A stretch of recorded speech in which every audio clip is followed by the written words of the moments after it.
سلام بچه ها، چطورین؟ خیلی خوش آمدین به ویدیوی من رامتین هستم و در این ویدیو قصد دارم آموزش دانلود وی اس کد رو بهتون بگم. و یک وی اس کد یک آیدی هستش برای یک محیط کدزنی که میتونید اونجا کداتون رو بنویسید و اجرا بگیرید. بریم برای معرفی سایتش. شما وقتی خود کلمه وی اس کد رو سرچ بزنید، گزینه اول رو بزنید، یه همچین پیجی رو براتون باز میکنه. که شما وقتی گزینه دانلود رو بزنید میتونید از این بخش نسبت به اون او اسی که دارید برای سیستمتون نصب کنید. اینجا یه او اس ویندوز داریم، یه لینوکس داریم و یک مک داریم.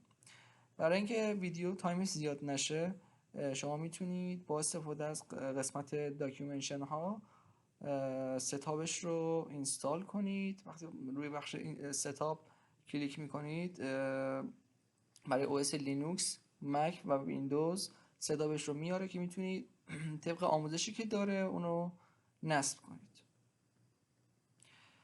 بعد اینکه وی اس کدتون رو نصب کردید، این آیدی رو نصب کردید، حالا میریم سراغ اکستنشن ها که بهتون کمک میکنه هم برای یو آی کارتون و هم چیزای دیگه. از وی اس کدای از اکستنشن های معروفی که میتونم بهتون بگم که برای شروع کار و تو هر حالا هیته زبان برنامه‌نویسی که کار میکنید خب به کارتون میاد. اولیش لایف سرور هسته. شما میتونید با استفاده لایف سرور خروجی کدتون رو با وقتی که آپگرید میکنید پروژهتون رو میتونید به صورت لایو و زنده اون رو ببینید و دیگه نیازی به رفرش نداشته باشید. دومی اکستنشن متریال آیکون تمپ هستش که برای آیکون های فایل هایتون هستش که میتونید به فایلاتون یک یو آی قشنگی بدید که از اون حالت خوشگلی در بیاد. و اکستنشن بعدی مایکروسافت ایج تولز هستش که با استفاده از این اکستنشن که خب خیلی هم کاربردیه، همونطور که دارید میبینید تقریبا رنک 7 تا فکر کنم، نه 6 ستاره، رنگ 6 ستاره رو گرفته برای خودش. دانلودش هم که دارید میبینید.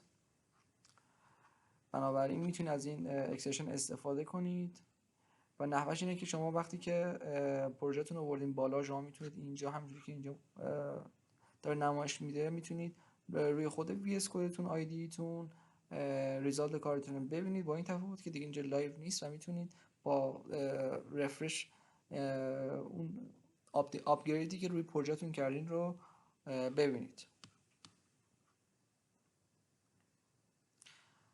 و بعدی هم که تو دو هایلایت هستش که با استفاده تو دو هایلایت میتونید حالا یک سری تغییراتی که رو پروژه اعمال کردید یا اینکه مثلا یه سری کارهایی باید انجام بدید و گذاشتین برای بعدن رو میتونید حالا با استفاده از فرمت هایی که خودش میگه، برای مثال مثلا فرمت تو دو یا فیکس می، که اینا رو هایلایت کنه و وقتی که حالا بخواین اون پروژهتون رو اینشلایز کنید، اینجا اول اینا رو فیکسش کنید، بعد پروژهتون رو حالا یا رو گیت هاب، گیت لب یا هر جای دیگه اینشلایزش کنید.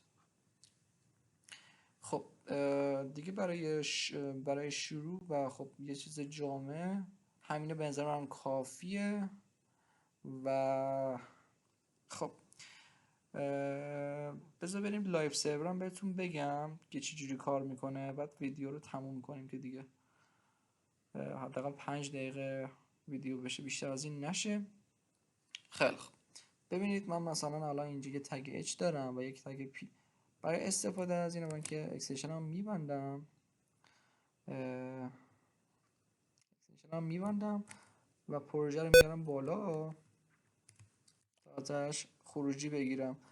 وقتی که راست کلیک میکنید روی صفحه، روی Open with Edge میزنید، چون این با استفاده از مرورگر ایجه این اکستنشن درست شده. Open Browser with DevTools رو بزنید، براتون خروجی رو میاره.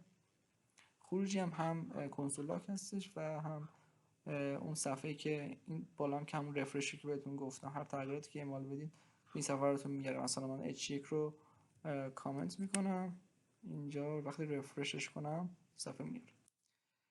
خیلی خوب، خیلی ممنونم که تا اینجا ویدیو با من همراه بودید. اگر از ویدیو خوشتون اومد حتما لایک، کامنت، سابسکرایب رو فراموش نکنید. تا ویدیوی بعد، فعلا.